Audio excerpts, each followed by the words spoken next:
Well, it's a rainy day here outside of Washington, D.C. Haven't been getting my morning exercise since my grandkids got out of school and I'm not walking them to the bus anymore. Was planning on going out walking today, but weather's not permitting, nor is it going to permit me to get some hammock time. Oh well. So I thought I'd just jump online here and update my server progress a little bit. I've got everything put together and I put the OS on, and that's what I'm going to cover in this video. So here we go.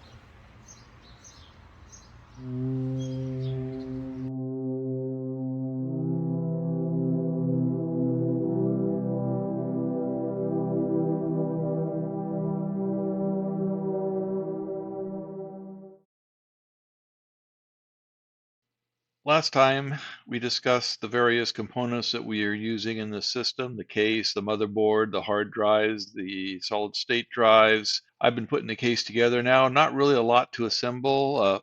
Here's the hard drive in one of the hard drive trays. It's held in by 6-32 screws and rubber grommets to help with vibration and noise. Once mounted into the hard drive trays, you can just push them directly into the hard drive bay and they'll latch in place. Now we have all 4 hard drives in the 2 drive bays, one upper, one lower, 3 in the upper bay, one in the lower bay. Again, these are all 1 terabyte drives, all made by Western Digital of different years. Once we get the system up and running, we're going to take a look at their S.M.A.R.T data and see what condition they're in. Towards the back behind the motherboard, or the tray that the motherboard sits on, we have the mounting for the 2.5 inch SSD. Here's the 64 gigabit SSD, which we're going to be using for the operating system, which is going to be Debian 12. So that's pretty much everything there is to it. And next thing we want to do after we get the case all put back together is we want to install the operating system. We want to then install Open SSH so we can run headless and we can disconnect the keyboard, mouse, and monitor from the server and just stick it in a corner someplace. So let's get to that.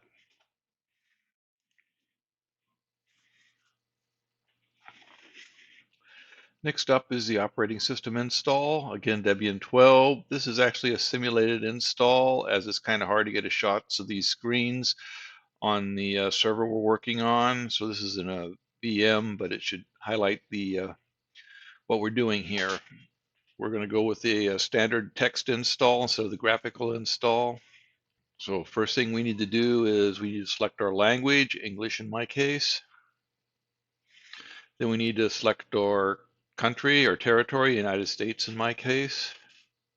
Now we need to select the key map we're going to use, which will be American English in my case. After that, we'll load some additional components that will actually do the install itself. The first thing is going to happen is we're going to check the network and see if we can auto configure it, or at least the software is. When we get to the host name, we're going to actually choose go back and manually configure the network because we want a static IP address as it's a server. We're going to give it an IP address. Yours will be different than mine. Net mask, again, yours too might be different than mine. It just depends on your local network. And a default gateway. And also our name server. Now we're going to give our computer a host name. You can give it whatever you want for a host name. It should all be small letters and basically one word. Normally, we're not going to have a domain name, which is true in this case, so we'll leave that blank. Then we'll jump to the root password. Note, if you leave the root password blank, then Debian's going to install sudo and put your normal user in the sudo group. If you use a root account, a root password, then the sudo group's not going to be created. We need to enter the password twice just to verify. Now we'll create our normal user. And again, as I said before, if you had no password for root, this user would have sudo privileges and the sudo command would be installed. But since we did do root, it's not going to be installed by default. This is our actual username we'll see as opposed to the full name. Then we need to set up our password. Just like the root, we need to enter it twice to verify it.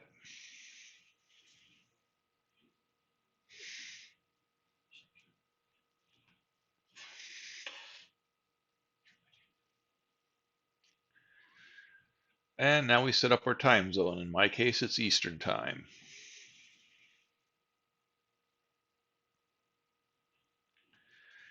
Next step is to partition the hard drive. Use the entire hard drive as one partition, at least for initially. I may come back and redo this later, but for right now, I'm going to do one partition on the hard drive. We're going to finish partitioning, and you need to switch this to yes to write changes to the drive. This will erase the drive when it's doing it. And now we move on to the base system install. This will take a minute or so. It all depends on how fast your internet connection is. We don't have any extra CDs or other media, so it's no here. For our repository, we chose the United States. We just took the default. And no proxy in my case. We're not going to participate in the popularity contest. That's the default value. You can do what you want. This is task select, so we're going to deselect everything, and then we're going to select SSH server.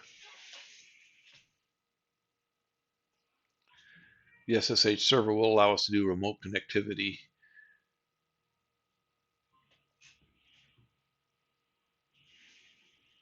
And here we go. With the installing the select software, we only did the one package, so this should be kind of quick. You're going to install the bootloader. We've only got one drive set up at the moment, so that's where Grub's going to be installed. We can select it. This whole process might be a little bit different depending on, like I say, this is a VM, so it's going to be slightly different than actual hardware, and your hardware might make some differences too. But again, we remove the boot media, we're rebooting, and now we should actually be into the system that we installed on the server.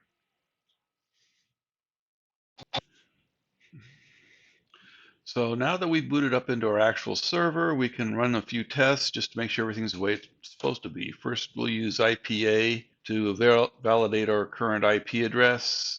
In my case, 192.168.5.50. Next, we can take a look at what was installed with the apt list and install command. Pretty long list. You have to scroll through it. We can shorten this a little though. We can reuse our apt list installed command, but this time we can pipe it through the grep command to look for specific keywords in each of the lines. In this case, we'll look for Linux. And here we list all the packages that are installed that have the word Linux in their title or in their path or someplace.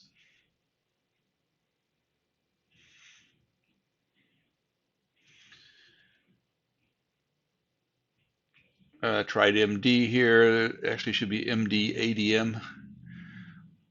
Not there. That's actually the drivers for the RAID, which aren't installed yet. So that's good to know. Check in there. LVM library is installed, but not the actual LVM command itself.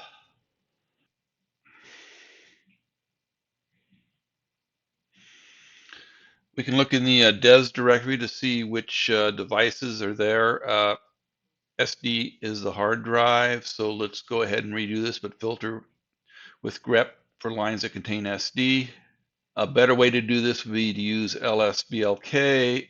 For right now, you can see all the drives installed in their various partitions. SDA is our boot drive with 3 partitions. One's EFI, one's a swap, the other is main partition. Another directory you can look in for some information is the PROC or proc directory. There's a file in here called CPU info. And if we do a cat on proc CPU info, we can find out a lot of information about our CPU. In this case, we can find out it's an A8 5500 AMD CPU.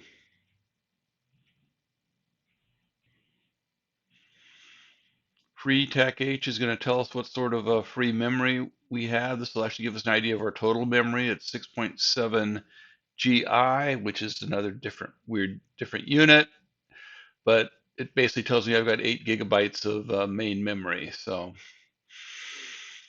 at some point I'll have to discuss it. Other places I've talked about the difference between like G big B, G little b.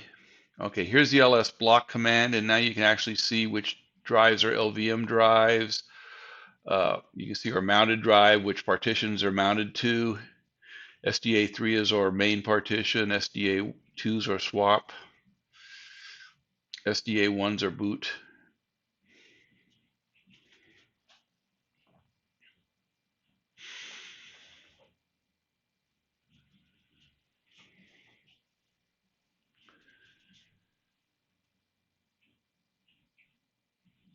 Now we're going to check for sudo, which is not installed either. Again, I talked about this when we were installing the OS, since we gave a root password.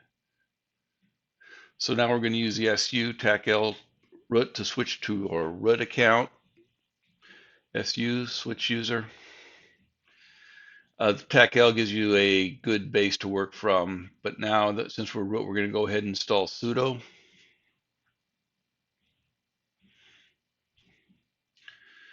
Once that's done, we can add our user to the sudo group with usermod, A for add, capital G for group. The group is sudo and the username.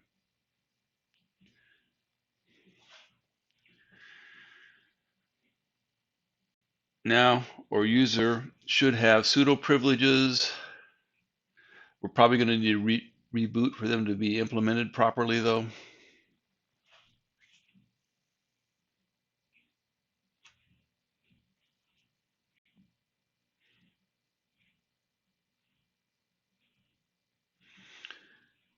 Yeah, we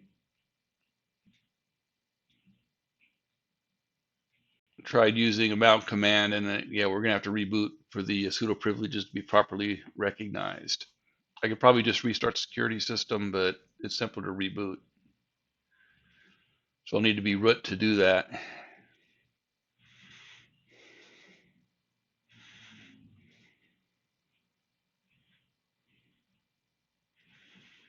And we lost our connection to our OpenSSH client, which we're using to do this stuff with. So back up, we log back in as ourselves.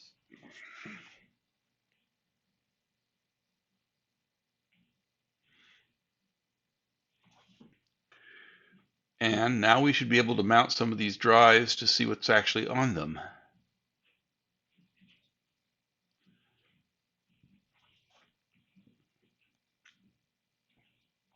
So we're going to mount the first partition on the B drive to the MNT point, which is a temporary mounting point in our file system. It's an LVM. Yeah, we saw that when we used ls block that we had 2 LVM drives. So we'll go ahead and try C, drive C, and it mounted. So now if we look at MNT, LSMMT, yes, we do have files on here. We're probably going to have to pull off before we do anything with it. So next we want to move up a level. You can't unmount a drive while you're in the folder. So now that we're out of the folder, we can use sudo to unmount it. Now we go back and look at our drives again. So D is also part of the LVM, so we'll try drive E. NTFS file system, and we don't have that installed yet.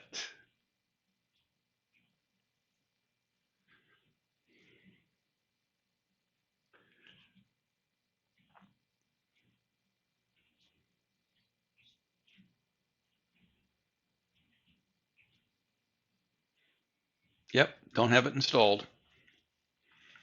So we should go ahead and install that.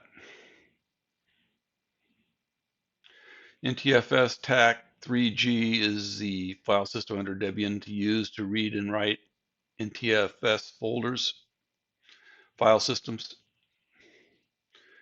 or make them visible that way.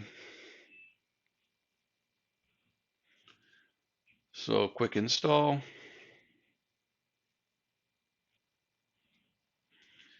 And now let's try and mount it again. And yes, it mounts.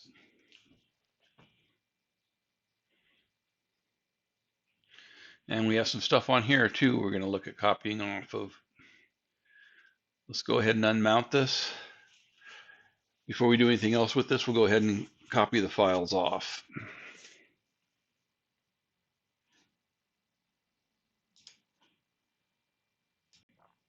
So the next thing we want to do is talk about man pages. If you don't have an internet connection, then man pages are the best way to find stuff out. And we don't have it installed either. So we're going to go ahead and install man pages. We want to install the man-db. Every command you install in Debian will probably have its own manual page, which will show up with this command.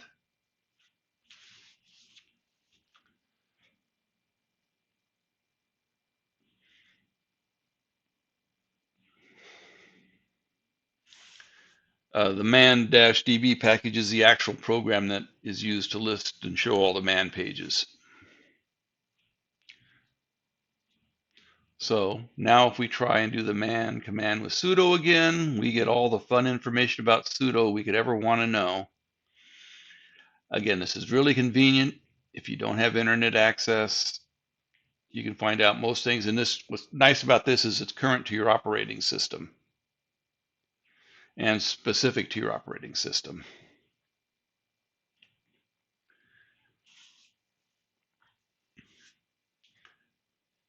Next, let's look at something else.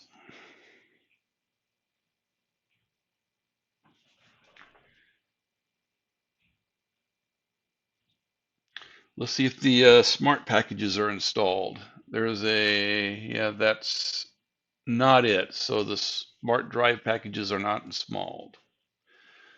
So we will sudo and then we will install the S.M.A.R.T mon package.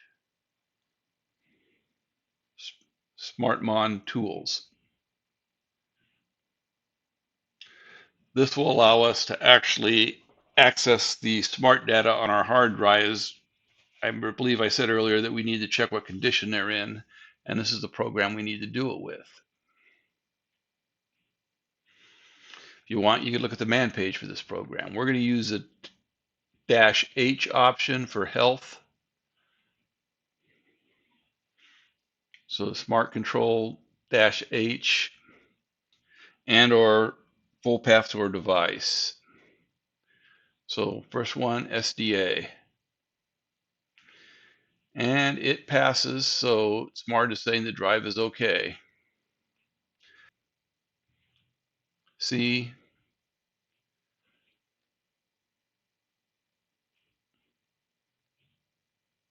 D, and E.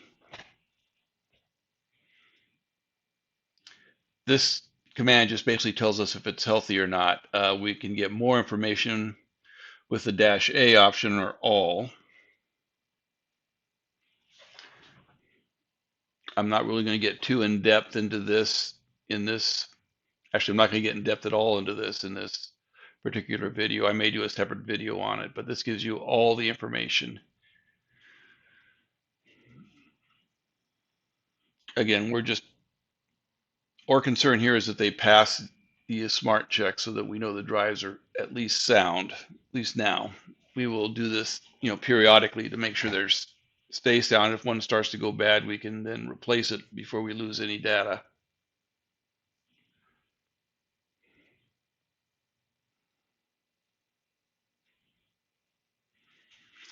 The other thing we're going to have to install when we get around to putting Cockpit on this is we're going to have to install both the LVM packages and the RAID package so that they'll be available through Cockpit.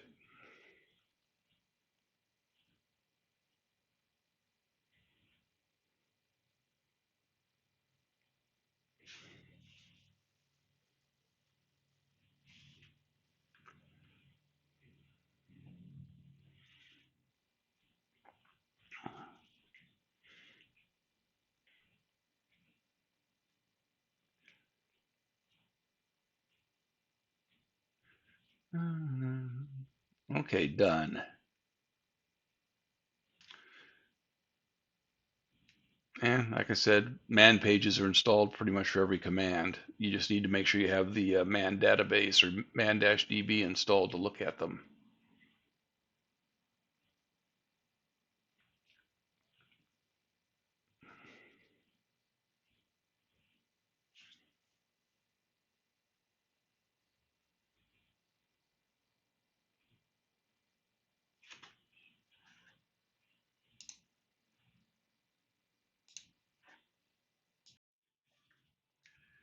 Okay, I think that's about it for this video. It's getting a little long in the tooth, so we'll wrap this up here, and in the next video we'll talk strictly about, or specifically about, using Cockpit on our server. So look forward to that in our next production.